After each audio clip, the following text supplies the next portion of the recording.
ಭದ್ರಾವತಿ ಈ ಸರ್ಕಾರ ಎಷ್ಟು ಮಟ್ಟಿಗೆ ನನಗೆ ಬೆಂಬಲ ಕೊಡ್ತಾರೋ ಬಿಡ್ತಾರೋ ಗೊತ್ತಿಲ್ಲ. ಕರ್ನಾಟಕ ರಾಜ್ಯದಲ್ಲಿ ವಿಶ್ವೇಶ್ವರನ ಹೆಸರಿನಲ್ಲಿ ಅರಸರ ಕಾಲದಲ್ಲಿ ಮಾಡಿರೋದು, ಮೈಸೂರು ಅರಸರ ಕಾಲದಲ್ಲಿ.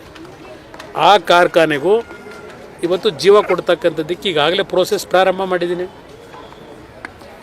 ಮೊನ್ನೆ ಜಾರ್ಖಂಡ್ಗೆ ಹೋಗಿದ್ದೆ 2 ದಿನ. ಜಾರ್ಖಂಡ್ನಲ್ಲಿ ಅಲ್ಲಿಯ ಒಂದು ರಿವ್ಯೂ ಮೀಟಿಂಗ್ ಮಾಡಿದೆ.